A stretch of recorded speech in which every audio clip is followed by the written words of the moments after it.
Hi everyone, I'm Gary. Welcome back to my summary campaign log of my current playthrough of Curse of Strahd. So this is session 3. Now, as ever, I am not scripting this. I'm not working from any notes. All these videos is a summary of the sessions that I've done. And the reason I want to do these is because a lot of what we do as game masters is sort of ephemeral. If there's no record of it, then sometimes, and you'll have this experience, if you're sat there thinking I've been game mastering for years, you'll have this experience where you're like, a lot of the stuff that you've done, you can't remember. So I'm recording everything just so that I can remember what's happened. Now, my party are 3 sessions into Curse of Strahd. This is the 5th time I've run it.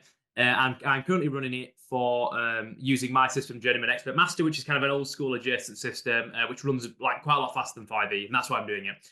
There's 4 characters in the party. I'll put a little info card at the bottom, and hopefully you'll be able to see, where they, like who they are. So there's a druid called Kevin. He's a god touched kind of an Asmar. There is a kind of Janissary ranger called Bugma or Bushma, and she is also kind of like god touched, like which kind of means Asimar, right? Kind of means kind of slightly divine.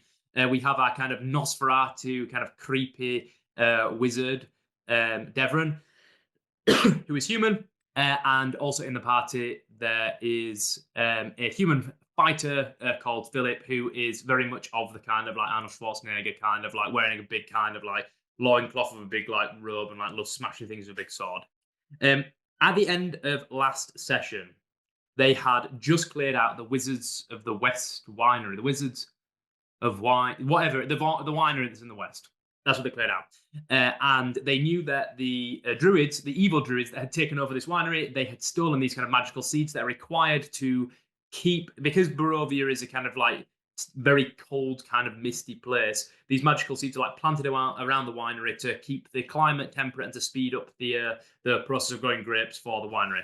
So they know that 3 different groups had got hold of these seeds. They've been sold on by these druids. The druids had kept one for themselves, sold 2 of them. And the party spent a little bit of time discussing what they wanted to do now, because they had done what they originally set out to do, which was to find out why the wine shipments had stopped. They'd been sent by the burgomaster of Kresk, which is a nearby fortified village, find out why the wine stopped coming.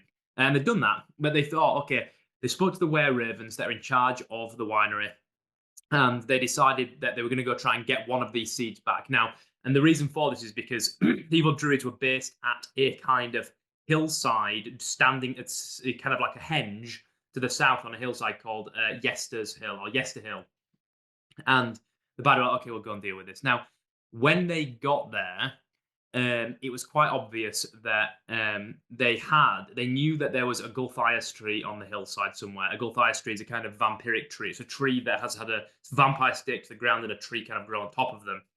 And the party were like, okay, we will kind of approach that carefully. But further down the hill, about halfway up, there's a stone henge.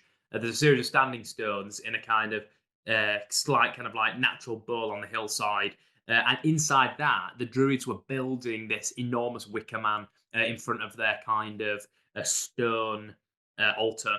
And they decided to stealth up the hillside. So Bushma led the way, and she was like, her player was rolling stealth tests. And they got to this moment where they could see that the druids were using the seed, and they were going to use it to place it into the chest of this wicker man to animate it. And after a couple of arcana tests and everything, they worked out that if they do this, they're going to be facing a kind of evil treant. Like, okay, we need to stop this from happening. So what they did was there were 6 druids, including the kind of like high druid there, and they just went in for an attack. They set themselves up, and then they decided to attack. Now they've got Rictavio with them, who is meant to be their ally based on the card reading. So they attacked. Bushma kind of led the attack. She has a pistol. She in one shot, she threw all her FP, which is kind of like this spendable resource in Gem for improving certain things. It's basically the resource that you use for everything, like spellcasting or doing special attacks or anything. She spent loads of FP and just totally annihilated one of the druids, like blew his brain straight out with her pistol. And then the rest of the party kind of swarmed in. It was pretty kind of like quite vicious. Kevin, our druid, flew up and managed to grab this seed that was being like pulleyed up into this wicker man, because it said that the seeds were kind of like eggs, like pinecone size and pinecone shape. So he grabbed hold of that as a bird, and he went and climbed up and was sat on one of the standing stones. The party were engaged in this kind of like vicious melee and both the druids and Devron were kind of like in a wizard battle of kind of counterspelling. And it looked like it was going the party's way. They were really rolling really well for initiative. I don't think we let this one guy roll, or we let like two of the guys roll, and they're usually the people who roll for initiative. But this time we let Bushman's play a role, and she just she just rolled like so well every single round, and I just like was like I'm rolling ones and twos. So they actually were doing pretty well. And then as the combat continued, the druids started to call on blights to kind of like animating the moss and furs nearby to kind of come to their aid, and it was a little bit more fraught. And what happened was the Gulthias tree that could sense danger, it suddenly decided that it was going to like, okay, we can't have this. Like it's going to destroy this druid circle that protect me. So it started to animate the grass of the hillside, this Gulthias tree. And I was like, okay, I'm just going to roll d4. After that number of rounds, you're going to have to make strength tests, so you're going to get pulled to the ground as the grass and the kind of twigs and everything try and pull you down. And Devon failed. He was being pulled into the ground quite quickly. It was really kind of quite vicious. What they did was they managed to kill the last of the druids, and they were aware that they were like, okay, if the blights and everything stopped and the grass stopped attacking us, I was like, no. They're like, you realize it's the tree. The tree is directing the other elements of the natural and unnatural world here, and it's trying to stop you from killing it because you've destroyed this kind of druid circle that's been cultivating it. They're like, okay, we need to get up this hillside, but while this is going on, all the vines, all the bracken and bramble are trying to grab hold of them. So I ran this as an extended test, which a skill challenge, and it's kind of skill challenges. It's kind of like that. So like they had to get like 5 successes. I think they had to get 6 successes on a series of skill tests before 2 failures. And they were suggesting things like, oh, can I use melee to like hack my way through these brambles as they're kind of closing in? Can I use survival to kind of find a kind of a druid path that have been up this hill? And they do that, and they're hacking their way through, and they're really successful. And they get 4 of the 6 successes. They got 1 failure. They got 4 of the 6 successes. They get up right next to the tree, and they can see that leaning against the tree there is the body of a skeletal knight that's holding this shimmering axe that's stuck in the Gulthias tree. And around the axe is actually blood dripping out of this vampiric black kind of trunk. And they're like, what are we doing? Philip was like, I'm just going to go grab the axe. What happened was, he grabbed the axe, started smashing the tree over and over again. The tree's like groaning and the whole thing's screaming. And Kevin, when we defeated the druids at the winery, he picked up a branch of this tree, which was being used by the druids as a staff. So it was a Gulthias staff. And what the tree was going to try and do was transfer its essence from its like dead form that was being hacked at, as all these kind of like blights swarm in. And the rest of the party kind of trying to hold them off. He's going to try and transfer its essence into this staff. So as Philip's like hitting this tree over and over again, it's having this like smoky black energy, kind of slithering snake-like out of the tree towards Kevin's staff. And like Devon was like, it's going to go in the staff. Like we're not actually going to kill this thing. Like it's going to leap like a parasite from like one thing to another. So what happened was, as Philip is smashing this tree, and it begins to groan and shake. Kevin throws the Gulthias staff up into the air, and Deveron actually casts Fireball and like blows up this staff, like shatters it into pieces, like roasting bits of kind of like matchwood as the tree kind of collapses. At which point the grass deanimates, and all the kind of blights just kind of collapse back into like leaf and twig kind of detritus. And it was just like a really epic moment. It felt really satisfying. They got that seed, they returned that to the winery, and they were like, okay, we think that that took us, we played from like 6 p.m. to like, I don't know, half past 11, like quite late, maybe even late, maybe like midnight. So we played for quite a while, and that took a significant portion of that kind of first third of the session. Partly because Gem combat runs really quickly in Gem, but there was so much going on here, right? There was the sneaking up, and then there was the kind of like the fight at the henge, and then there was the rushing up further up the hill to the Gulthias tree, and then that final moment with it, and it was really satisfying. So they went back to the winery, and they said, we got one of your seeds.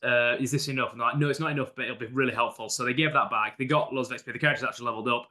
And that was a really satisfying moment for them. And like, okay, what do we do now? So we know we need to get these kind of items. And when they were returning from Yes's Hill, when they were sat on top of it, they're like, oh, we did it. We can sit back after this tree. They noticed Strahd on the tree line at the bottom of the hill, and he was just like watching them, and he like disappeared. And they were like, okay, right, this guy's like, I think it was Budgeman's play. She was like, he's just playing cat and mouse with us. Like he can, like, we need to start getting these items because he's just going to get us eventually. So we went to the they went to the winery. They did that, and then they were like, okay, we'll go back to Krez. They'd left Irina and Ismark there. If you watch the previous episodes of this, I'll put a link to the first one in the top right now. You can see what I'm talking about. They got into there. They met the burgomaster of Krezk. They learned that Krezk is this little walled village, and on the hillside, it's high enough, like altitude-wise, there's snow on the ground, and there's a on the hillside there is the Abbey of Saint Markovia, and they went and spoke to the burgomaster, and he was like, "Oh yeah, my son has recently died, and like his corpse, like it basically at the parlor of the house. He's like, I need you to." The abbot doesn't really come out of the abbey very often, but I would like him to come and do a funeral for my son. And they're like, okay, we can sort this out.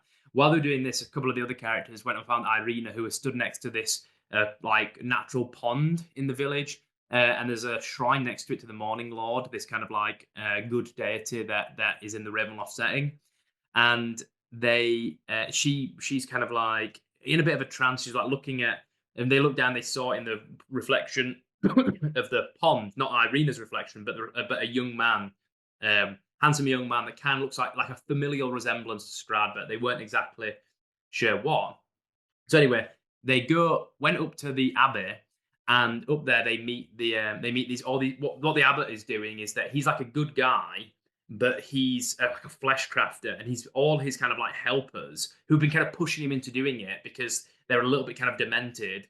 He's been like flesh crafting with like animals. So this like mongrel man that's like half man, half like cat, half lizard answers the gate and lets them in, and they're shown into the abbey, which there's the main kind of like chapel area, like temple area, but there's also kind of like an asylum and a set of kennels that, you know, all these cacophonous monsters, like flesh crafted monsters, live in. Also, there is a kind of vegetable garden, and there's a scarecrow in it. Now, the characters knew that one of their clues about the items that would help them, knowledge of the ancient, would help them, that Madame Adiva had given them in the first session, was related to a scarecrow, something to do with a guardian in a kind of place of snow. They're like, oh, maybe it's a scarecrow. Okay, come back to that in a minute. They went and met the abbot. Now, the abbot's a really fun character to play because he is so kind of like, I think, so kind and gentle and helpful, but he is kind of also slightly warped by the kind of dark bit persisting in this place for so long. So the character learned that nobody knows his name and that he's like centuries old. Now, when they go in there, they find all these flesh crafting kind of apparatuses in the main kind of temple. He's like moved the pews to the side. It's like a workshop, and he's working on a kind of Bride of Frankenstein, this kind of like idiot golem woman that he's kind of like trying to perfect, because he's going to present this to Strahd to be like, this should be your bride, to try and break the Curse of Strahd. And the abbot was like, okay, I will do all that. I'll also, you know, help revive you if you get killed here. If you just go to Valarki, which is a fortified town in Barovia, and get me a wedding dress for this. They're like, okay, this doesn't sound too bad. And while this is going on, some of the characters went outside and they went to this scarecrow because they're like, okay, I think maybe this is something to do with what we need to do. And when they got to the scarecrow, they realized that it was actually this guy tied up by all the kind of like henchmen, kind of like mutant, kind of like mongrelmen that characterized this abbey. And this character was who'd been chained up by them, had been there. He explained that his name is Rahardin, and he was once Strahd's butler, Strahd's kind of like chief groom.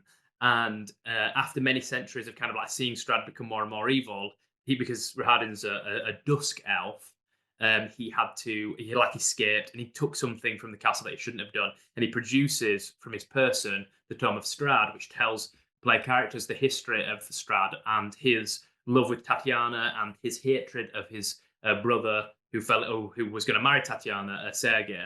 They're like, okay, right, this is all kind of coming together a bit, and it was a really satisfying moment. So they took Rahardin with them, and they were a little bit kind of distrustful of him. They were like, I don't know, it just seems a bit sus, this. But anyway, they took him with them, and they decided that they were going to, they'll go get this wedding dress. And they were riding through Barovia in Rictavio's wagon, at which point Bujma's player was like, oh, I want to ask Rictavio a bit, because we know that it's like not telling us everything, and he fights way better than like just like a generic like minstrel would. There's just something not quite right. And I was like, okay, like, you know, he answered a couple of questions, and the player was like, yeah, but what about this? And it was like something really significant about Rictavio's backstory. I was like, in my head, I'm thinking, I don't really think he should be sharing this, or he will share it, but only if she rolls really well. It was persuasion test, nat 20. I was like, okay, this is the best time then, because you should I know this is a summary, but just a game master tip, like always overshare information, because players they need you to kind of overshare that information. Don't ever really don't have anything where you're like, there's no way they can work this out, because it's just not going to work. So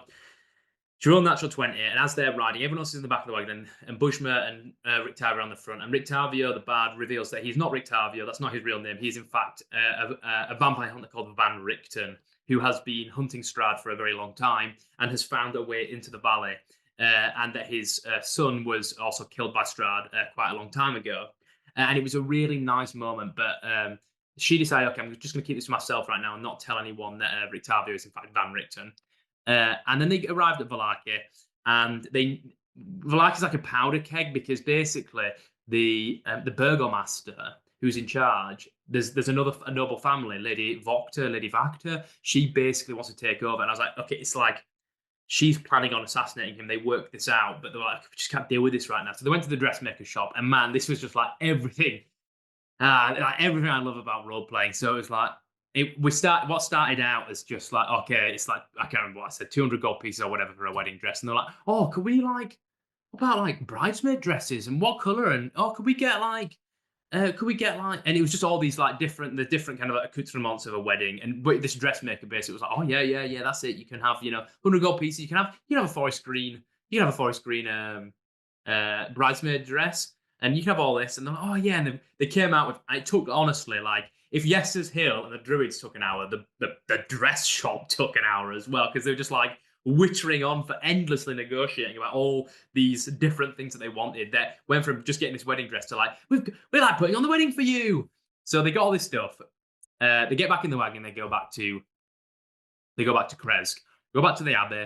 They're shown in, and they've, one thing that he learned on the way back, Bujma asked Van Richten, like, you obviously don't like Rahardin, like, why is that? And Van Richten informed her that he knows that before Rahardin worked for Strahd, he'd been involved, or maybe when he first started working for Strahd, he'd been involved in a massacre of other like fellow Dusk Elves, and that he can't really be trusted. They went back to the Abbey, and while they were there, they were talking to the Abbot, who's like really happy. Oh, I've finally got the dress. Excellent. I'll put it on. He'll not put it on. He'll put it on the kind of corpse bride he's making. I'll put it on her. It'll be wonderful, and we'll finally get out of here, and all this kind of stuff.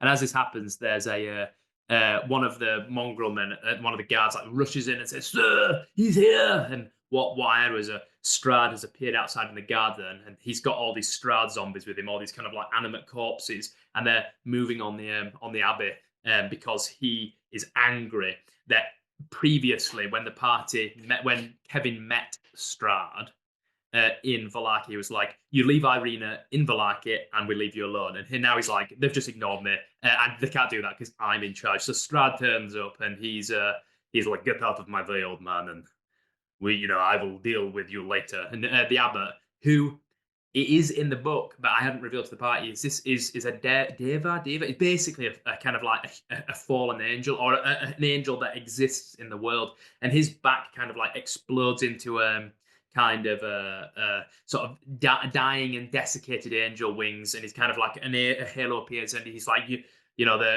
his voice suddenly becomes less quavering and gentle, and much more imperious and serious. And if you wish to get the people of Strahd, you'll have to go through me. And they kind of engage in a melee in the courtyard outside the Abbey, and they're fighting, and the players are like, oh my god, this is not going to end well. Like, should we fight or should we run? Like, what's going on here? He's like, get out of here. And they ran into the Abbey, and as they shut in the door, they see that Strahd like gets the Abbot's neck, and he's like just chewing on it, throws him to the ground, and he's coming towards the gate. Like, what do we do? And they're running in like, should we put the dress on the woman? Will this help? Like, what should we do? And Devran, who is our spellcaster, he can cast teleport. And Devran's player is like, oh, I think I need to cast teleport. I think maybe we should do that. Or I can actually cast Wish if it needs to it. But I just don't know to what extent Wish is going to be like restricted in this place, because we're not we're not on the material plane. What happens is the door like explodes as Strahd enters, and he kind of like looks amongst the player characters, and they're kind of like in this like slight panic, and he like lightning fast. We go to combat, but he lightning fast. He kind of like whips across the chamber like a lightning bolt. He grabs Devon and lifts him up by the neck. His fangs come down. The wizard Devon, he's like trying to utter a spell. And what happens is he decides that he's going to try and cast teleport. Van Richten is like, who's there? He's like, turn demon, and he's like charges in. And what the characters realize, or what the players realize, is that they can cast teleport, but they can't. Devon doesn't have the fatigue points to cast teleport to get everyone out of there. So they realize. Devon looks around and someone's like, "Where's Rahardin?" Now Rahardin is suspiciously absent from this moment. Van Richten's like trying to get, coming towards Strahd. They decide that they're all going to run. They grab hold of Devon. They kind of grab hold. He casts teleport like through uttered short breaths, and they disappear. But they leave.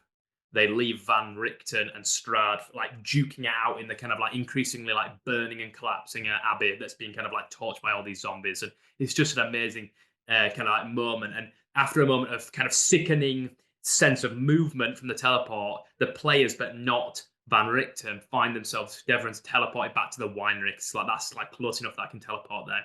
And that is where we ended the session. It's like, man, like it feels like that kind of like loss that you get at the end of like the second act of any story. It feels like the kind of like they're on the back foot now. And I am really excited to see what happens in the next session, because I've got a lot of stuff now that there's a lot of stuff that I can play with that's kind of like quantum and ambiguous. So it's interesting to see what's going to go on. But I hope you found that interesting. As I said, it's as much a record for myself as for anyone who wishes to listen. I really loved it. Thanks for listening. I'm Gary, and I'll speak with you again soon.